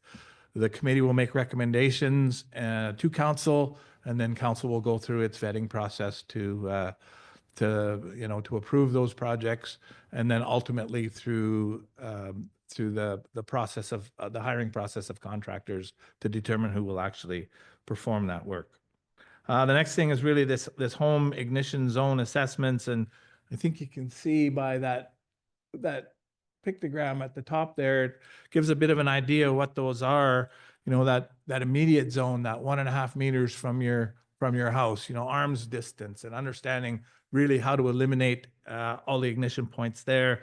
The next one out is that intermediate zone, which is 1.5 meters to 10, I think, or maybe it's 15. And then the rest of your property, 15 meters out. And so we have people and are training more people to do these home assessments, these ignition zone assessments. And you know, it again surprised me that only 63% of the people said they were willing to have one of these done. But I think as we start doing them, as people start understanding, you know, that there is no pressure, there is no expectation that once you have one of these things done, that you have to have the work done in any particular period of time. I think once the word starts getting around, we'll start to see more people signing up and you know, going through an assessment so that they know what they need to do on their property. So that's a big part of what we're planning on doing this summer. So critical infrastructure ignition zone assessments, that's our major structures in the community. And this has started already. Many of them are done, you know, around the community, just to make sure that our bigger facilities are done already. So those will also continue. And then, of course, the community education, and Cam talked about the fact that Devon's been in the schools. You know, a couple of hundred kids are educated already, and we know those kids are going to go out and educate their moms and dads. We worked with the seatbelt thing. We think it'll work also with FireSmart. So I think we'll be doing these community barbecues with our fire representatives in the community, so you get to know who they are, get used to being with them.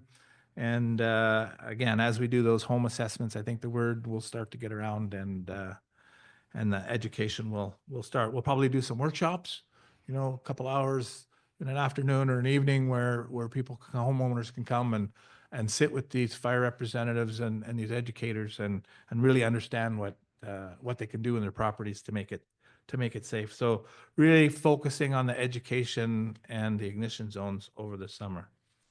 So what can the community do to help us? What can you do?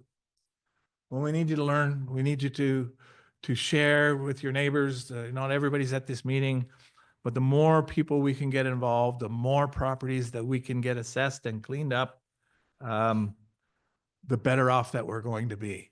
You know, talk to your neighbors. If their property, if their house catches on fire, now it's not just the wildfire, it's the fire on their house that potentially comes to your house, right? And down the street it goes. That's what happened in Jasper. You can just see where, you know, one house lit the next house, lit the next house, and, you know, pretty soon the whole neighborhood is on fire. We've really got to look at our own properties and do the best we can to clean them up. It's also been brought up about a lot of empty lots in town and empty houses. So there's not much maintenance being done on those properties. So there is a process through the community bylaw section where they can be just reported to the town, and then there's a whole process that, trust me, doesn't happen overnight, of getting a hold of those people that own the property. A lot of them are companies that own houses in town, and they're no longer here. But they're still responsible to keep their property clean and upright. So there is a process. If you've got somebody next door to you that's giving you grief for there's nobody in that house and it's a fire hazard, it's a good thing to bring it up and identify it anyway as a hazard for sure. Reporting, you know, that Cam had mentioned it earlier. The more people we can get reporting these small fires while they're still small, so that we can get our fire rescue team out there to get them put out before they become a problem. Same, anything that they're seeing in the wildland area, anything they're seeing in the bush that's around town, just report. Any trees on the hydro lines, you know, really call it into the fire department. That 2222 number is monitored 7. Just as in our last meeting, we had Devin give us kind of a breakdown of a week at the fire department, and it would surprise you how many fires that they address and go to that nobody hears anything about. First off, we had 2 trees on power lines. They were there. They're on windy days. They've been integrated patrols. So you'll see fire trucks going out. They have a cube plastic container in it with pumps and stuff on it. Devin said it's in the back of his truck, and he used it 6 or 7 times in 1 week to put out fires, dumpster fires. Kids up on the hill, they got all the firewood, they got the fire pit and everything, but we want to have the fire on the top of the hill, not down at the bottom of the hill. So, you know, they went there in the night and told them, why don't you just go down to the bottom and have your fire down there? And then they went about putting this little campfire out.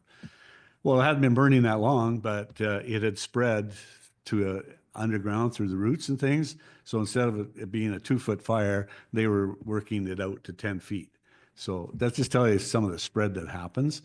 Dumpster fires, house fires, shed fires. I was blown away with how much they actually go to in a week, and I didn't want to tax them anymore to find out if it was every week that happened, but it was a pretty eventful week. So Sorry, Cam, I jumped ahead of you there a little bit. You should probably talk about the WUI plan. I think you've got a slide there. If you want to put the WUI. Ministry, yeah. WUI is Wildfire Urban Interface, and the Ministry of Forests gave an overview of the wildlife urban interface in the Fort Nelson area. It identifies high-risk wildlife areas and outlines strategies for fuel management. We were told that they have some money to do this as well, up to $750,000. Now that we were told that, now whether we get that or not, I'm not 100% sure. So just to let you know, they hired a company called Frontera to do this project, and this project will treat over 140 hectares of forest within the wildlife urban interface around Fort Nelson, reduce risk of wildfires and protect homes, infrastructure, and the local environment. If you see the red line there, maybe I'll get up there. So this is the area that they identified in the wildfire urban interface And you got to remember, BC Wildfire Service deals with crown lands, and we've got municipal lands, private lands, crown lands, all intermixed in this area. Their target area would be just the crown lands, and work in conjunction with our committee and other people to try and manage that. Areas that we have identified as extra areas, like Brent had mentioned, this is Fort Nelson and up around in behind here. We've asked Community Forest to put this on as a priority. Right now, they're out at 308 doing logging, and that's got a lot to do with approval processes and what they can do. If they put their plan in, they got to do what they said they're going to do with the money that they got the plan. So we can't just change things all the time. So their next project, we've asked them to, as an aside, this would be area number 1 because of everything that everybody said about the northwest feature. So up behind Angus and the community forest there, demonstration forest, sorry. And then the next area was down here. This is the dump road, so down here in this area. And the third area was here up Carlson School, behind Carlson School. These are the 3 areas we target for logging with the community forest. I'll see if I get this right, Percy, but you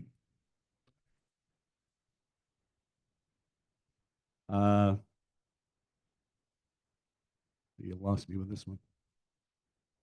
The yellow area is logging. Yeah, the yellow area is the area that they're going to be logging. And just go back to the other one for a second, just so I can, yeah, okay. Those 3 areas will be put into the community forest plan. And once they finish what they're doing, and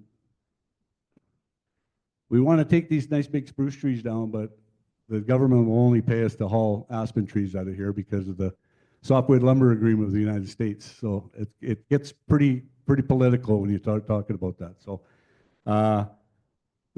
we've got some target markets for logs, and hopefully maybe we'll get some people that'll pay us to take the logs to them. But just taking the wood down, it doesn't make an economic sense sometimes for what they're planning to do. Am I hitting it right, Percy?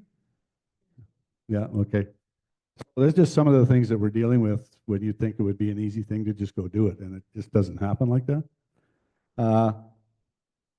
We don't know what BC or Ministry of Forest's plan is for this. Like I said, they had identified 140 hectares. It's within this boundary, I can tell you that, but where it is, we don't know yet. Hopefully they'll get back to us. And the funding for that number I gave you, what we were told, we'll see how much gets spent here. 750,000 divided by 140 hectares is a pretty good sum of money per hectare.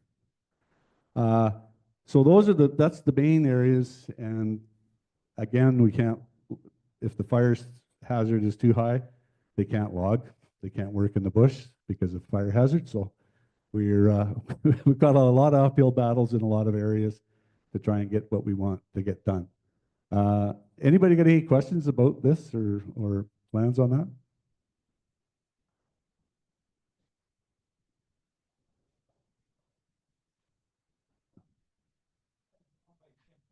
Oh yeah, right here. Yep.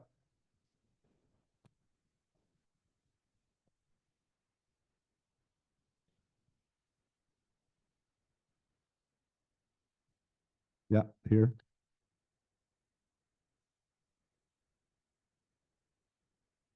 Yeah.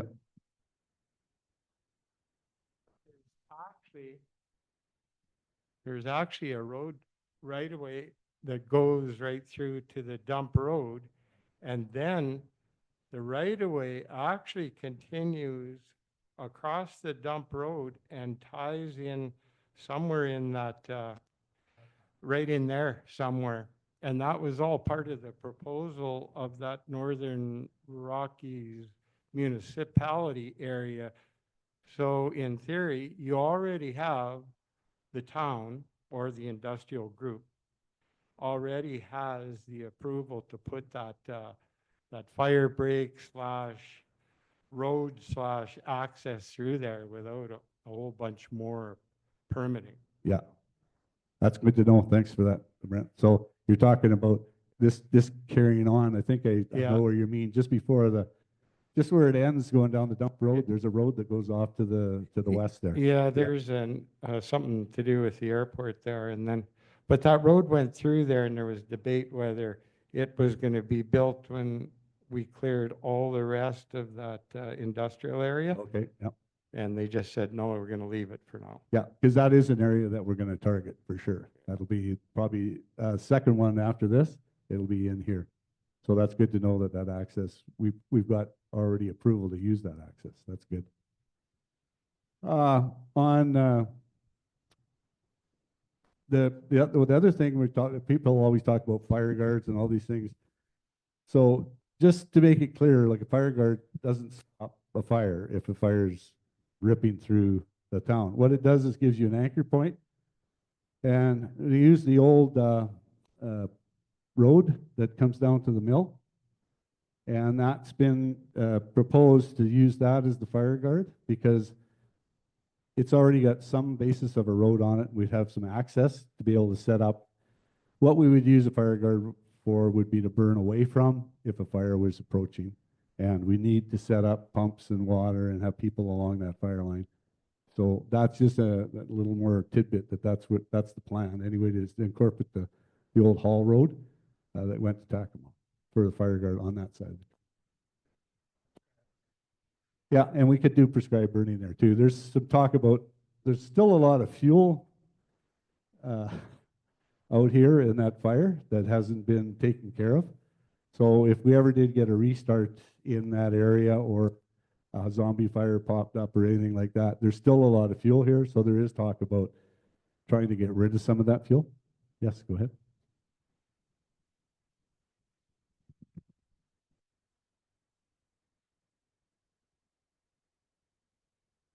So I'm kind of concerned about the demonstration forest area and the ski trails in there, because that's kind of prime, especially, well, all year round, but especially winter recreation area in this town. Yeah, for sure. Understood. But also in the demonstration forest, there's a lot of trees that are falling down. There's a lot of trees that are maturing out in that forest. So when we talk about logging, we're not necessarily talking about taking everything, but we'll definitely be targeting larger fuel types and getting rid of some of the understory brush and stuff like that. I really hope you won't do anything there without consultation with the ski club and rec sites and trails. There won't be anything. That'll be when they do this, they're going to have to consult with everybody before they do everything in there. Yeah. Okay, Great. thanks. Any other questions? So that's in a nutshell, the area that Ministry of Forest has identified. We've identified those other areas. There is a lot more. We're looking for anybody.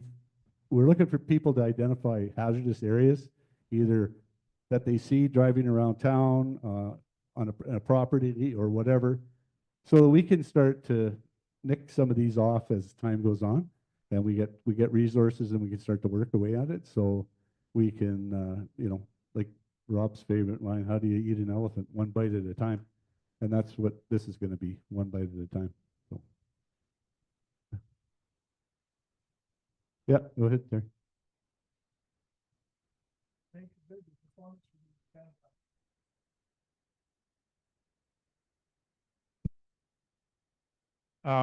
So just to clarify, there's been some comments made about $750,000.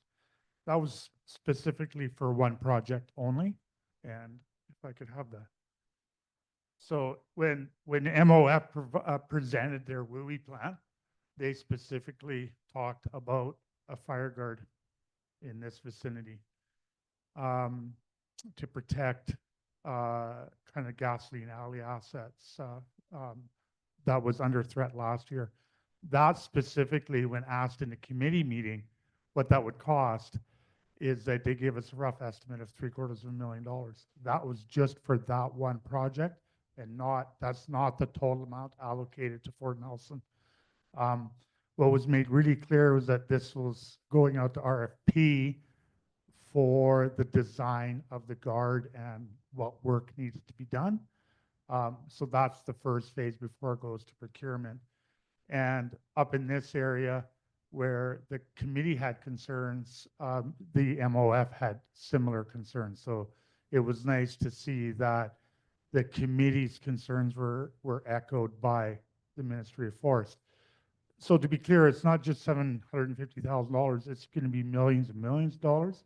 What they've committed to is a 3 to 5 year work plan, and that's what's coming. Hopefully they'll consult with us before they build that guard. I think we could spend $750,000 in a lot better places than there. Yeah. So the community forest, for those that you don't know, is a project led by the Fort Nelson Community Forest, is a 50-50 partnership between the Fort Nelson First Nation and Northern Rockies Regional Municipality. They're the board. Combining with Indigenous stewardship and municipal oversight. So that's the board for that. This area here,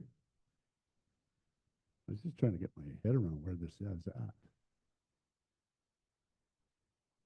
Oh yeah, this is where they're working right now. Yeah, this is what's proposed to be logged. They have the approval to do it, right, Percy? You're just waiting on a few things. Markets. Yeah. So there's no point taking it down unless we can take it to a market and get some money for it. So that's the first community forest project that we'll see close to town here anyway. You guys are doing some other logging further up in Deer River, right? That was logging out of the fire. Okay, good. And this is part of this one too. There's the mainline road. So that's that logging. So it's all out past Radar Road and out in that area. Those are the first two projects that the community forest. Hopefully we can get some action on the ground, and hopefully we get some markets, and hopefully that we don't get so hot that we can't work, and hopefully there's a lot of hope. So the only good thing is that if we get it approved and we can't go to work because of heat, fire, or other extenuating circumstances, we'll still retain the money to do it, right? Yeah. If you don't do what you said you're going to do, you lose the money. The government just takes it back. So applied for, and then finally got approved. So yeah, been a year to do that. So again, nothing happens overnight. So yeah, we got her. Yeah. Just the other thing was on here was any mechanical fuel treatments. We create local employment opportunities, like we said earlier, and there's some provincial funding. That's for the community forest logging, and I don't know if it's provincial wide and everything, but the number that we were given was $1.275 million. Okay. Hey, thanks for that, Cam. Sorry, I jumped over you there.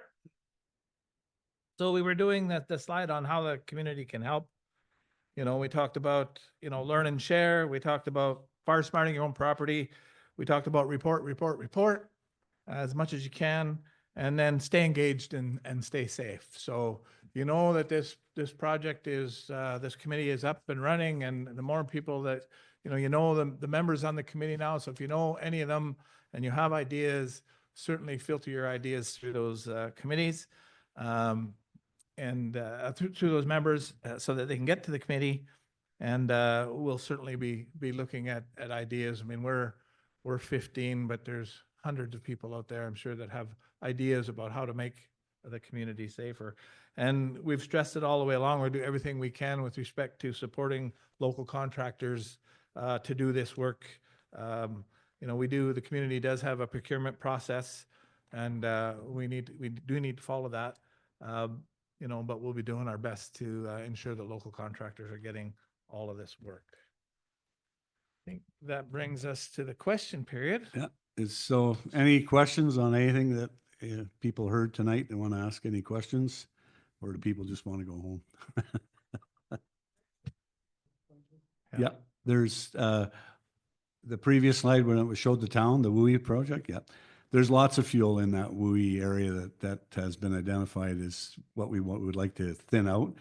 again, it's not necessarily, we're gonna go, and community forests is, when they lay their plan out, a lot of the money that they're getting is about FireSmart and reducing fuel loading. It's not about necessarily clear cutting an area.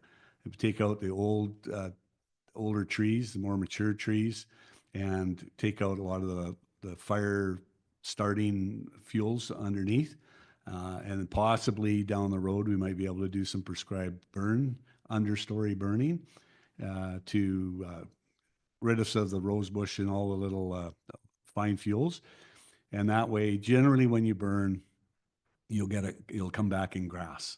And grass is a lot easier to maintain. Even if there is a fire, it's on the ground, it's not in the trees. Could use it for ag. People could graze horses or cattle or anything else in those areas. So we're trying to take a holistic look at the whole thing, where it's going to be beneficial to a lot of different people, and make sure that we don't ruin the ski trails either. The- It's a process that the community forest has in place, that they, when they make their proposal to the Forest Service, a lot of this money that they're getting is for fuel mediation. And so their plan on how they're going to do that is how it gets approved or not approved. But when their plan is approved, they have to stick to what they said they were going to do. So. And I think any of our plans, for fire treatment are going to have to be run by professionals who understand, the best way to do fire treatment in a particular area. The particular area he was pointing out was the Parker Lake fire, right? So the area that got burned, but there's still an awful lot of fuel. There's fuel there laying on that the got ground. piled up that they want to get rid of there as well. So. Any other questions? Not seeing any online. There's one. Yeah, there's one. Have you guys already talked about spraying or not spraying pesticides and other things that are going to kill everything else? I'm pretty familiar with spraying with all the years that I worked with Camfor, and all their logging blocks were, the only way they could get free to grow timber was using herbicides. There's no other way that they could have met the regulations to get free to grow forests. All the plantations in this area are all been handed back to the government, and they're all free to grow. And there was a lot of herbicides used on those blocks to get them to free to grow. Herbicides work well and are long lasting. It's just a matter of, it's not everybody's taste. First Nations are not really big on herbicides. Definitely not mine. And our committee is not considering any spraying. Not at this time anyway. And I don't know that it's a particular fire treatment. But nobody's brought it up at our table for Awesome. sure. So after doing, say, some logging and things, that wouldn't be the plan to. No, not to spray. No, Okay, you're cool. better off using prescribed fire. Yeah. Yeah. I'd Yeah. just soon turn goats out there. Yeah, me too. Thanks. A lot of goats. A lot. But there is some talk about, turning some of these areas into agricultural area because it's not just a matter of treating the fuel. You've got to look after it for years and years and years, and so what's the best way to do that? Those will be things that the committee will be talking about. But there's been more than one person, come to some of us and talking about, these areas, turning them into some type of an agricultural area. Yeah. Whether It's just, you go out to McConaughey Creek, there's a lot of good agricultural areas out there. And then there's areas that were agriculture at one point, and they're now overrun with brush and everything. It doesn't take long. You go on a holiday for 2 weeks, come back, you got aspen trees growing up through your lawn. So if you leave it for 20 years, you're back to having a small forest on that land. So unless it's being actively used, and it can go back the way it was very, very quickly. Any other questions? Nothing online? Thanks, Okay. everybody, for coming. Yeah. And if you think of something afterwards or whatever, reach out to a community member, let somebody at the town know, Terry or anybody, and we're always looking for ideas. And just have a final thought, just have a remembrance of those folks who lost property in the fire last year. I know that they appreciate your thoughts. Thank you very much, everybody, for coming out. Yep.